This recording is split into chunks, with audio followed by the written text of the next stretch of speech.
The next set of tools that we'll talk about for measuring dispersion of a sample of data are the variance and standard deviation.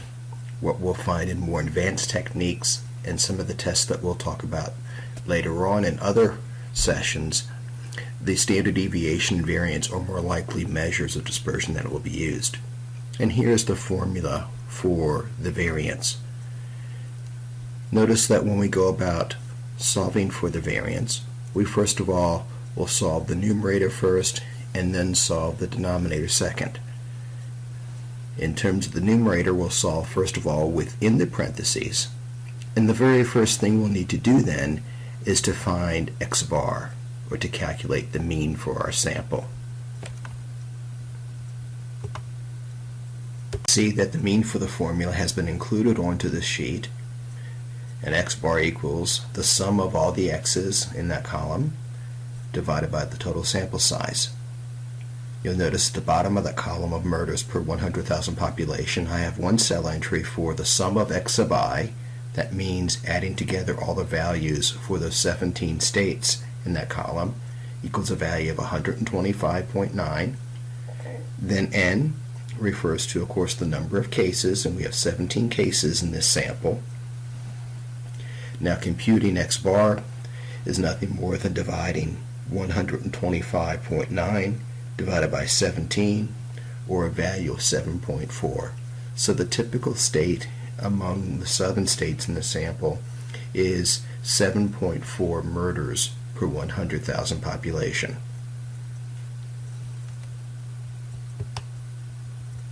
The next step in computing the standard deviation is to complete the computation inside the parentheses, which requires subtracting the mean x bar from each case on x in turn. And so you'll notice I've created a column heading to the right of the data, x sub I minus x bar, which is the deviation of each case from the mean, and we'll now complete the computation for this step. So it's 7.1, the value of murders per 100,000 population in Alabama. Subtract that from the sample average, 0.3.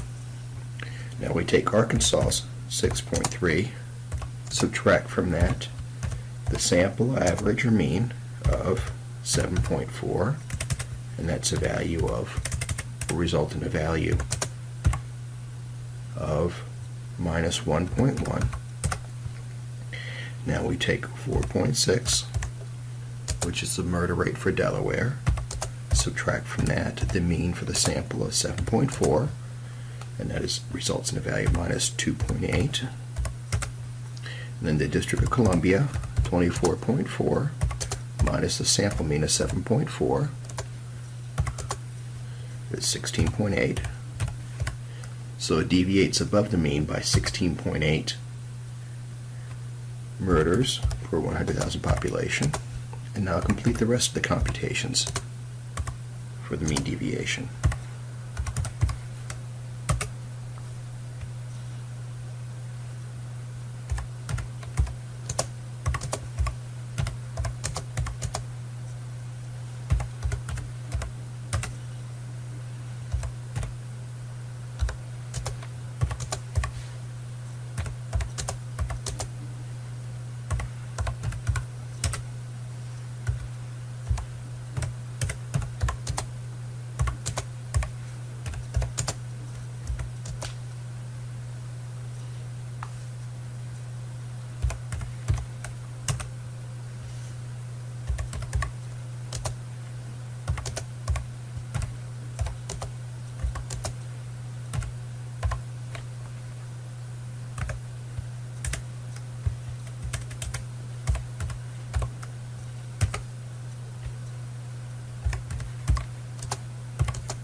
There, now that we've completed finding the deviation of each case from the mean, one way to check our math at this point is we could sum up all the mean deviations.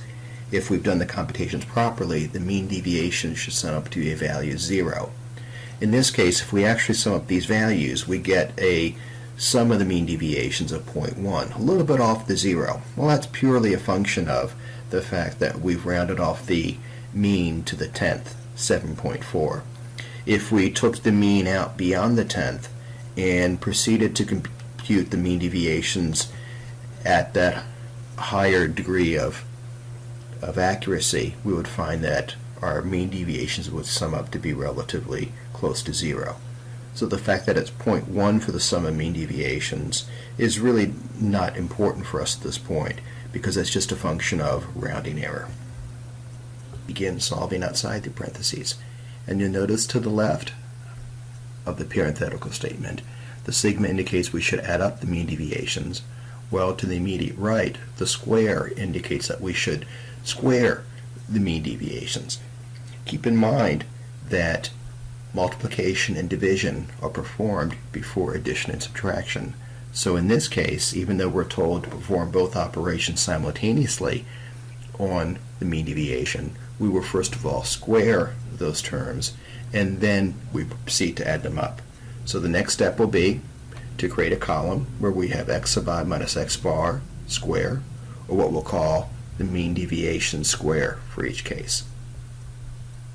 Alabama will take the mean deviation minus 0.3, multiply it by itself, minus 0.3, and that gives us a result of 0.90.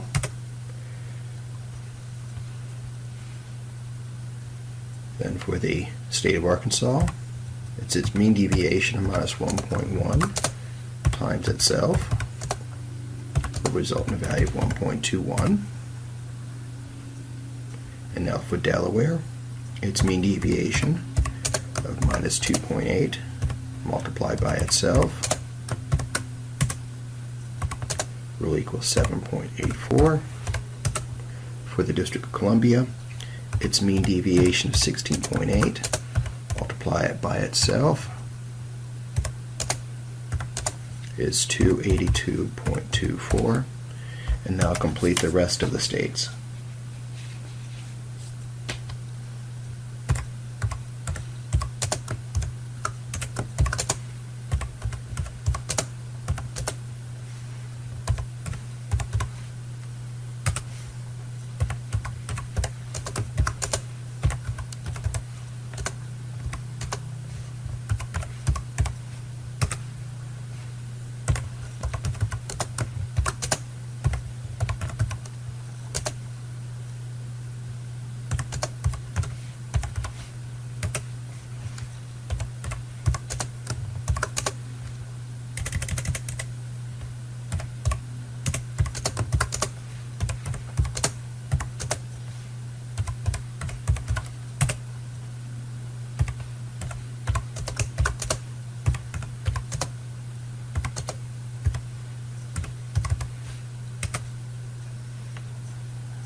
complete the computation of the numerator for our formula. All we'll do now is to sum up the mean deviation squared at the bottom of that column. And if I've done my math properly, that will be a value of 362.37.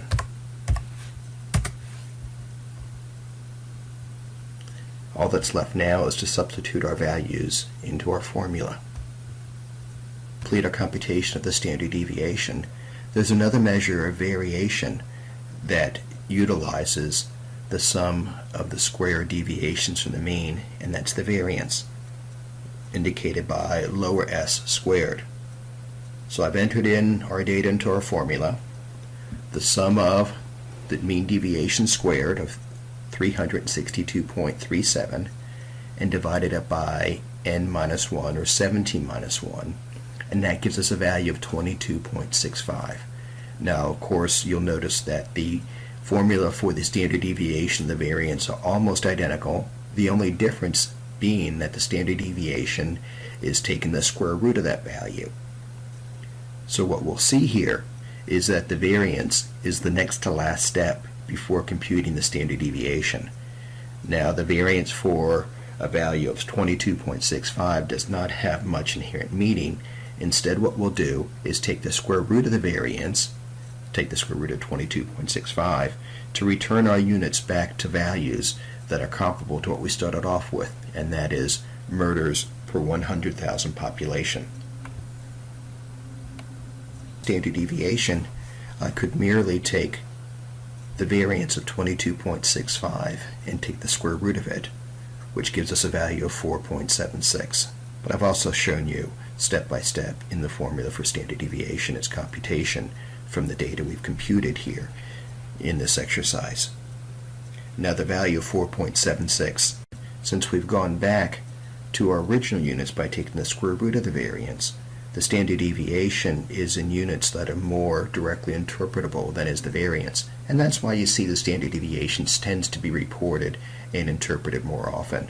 So in this case, we would interpret the standard deviation of 4.76, indicating that the typical amount of distance of the cases in our southern state sample from the mean is 4.76 murders per 100,000 population.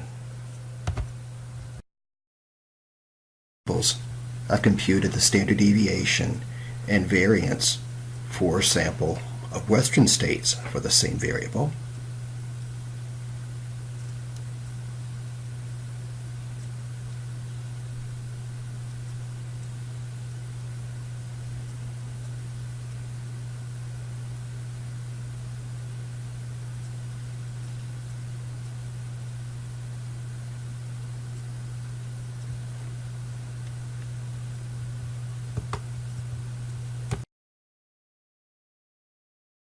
For example, the sample of Midwestern states.